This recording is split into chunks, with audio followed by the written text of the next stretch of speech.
and President Trump has secured this massive victory there, along with Congress, for your tax cuts to be codified, most of all. The most important thing about all of it, tax cuts codified into law permanently, so you and businesses, people with taxes on tips and overtime and Social Security, we now all have a more clear picture of what we owe and don't owe in the future on taxes, and that's a very good thing. But that win is now at risk. A massive health care tax hike is still looming out there in Congress, and you should know about it. The people at Americans for a Balanced Budget want you to know about it. They're sounding the alarm on this because key health care tax credits are set to expire at the end of this year. So the business of this is not done yet. If it happens, 24 million Americans could face skyrocketing health care costs. Millions lose coverage entirely if this isn't fixed.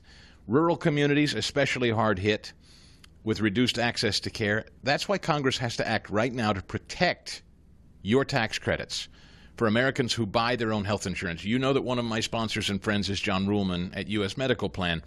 You buy your own health insurance out of pocket, you need to be protected, and Congress has a responsibility to protect you. President Trump's own pollsters found that 77% of voters, including over 70% of Trump supporters, are more likely to vote for candidates who preserve tax credits for health insurance purchases. That's why Americans for a Balanced Budget, happy to partner with them. They're calling on Congress to protect the full promise of the One Big Beautiful Bill by preventing a devastating health care tax hike. Now that these tax cuts have been codified into law, now let's protect your health insurance costs too. Your voice counts on this, and you can simply log on to StopHealthCostHikes.com.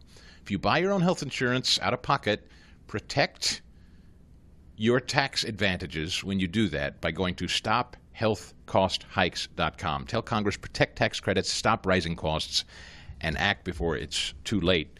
The good people at Americans for a Balanced Budget are sponsors of the Chris Stigall Show. Just FYI.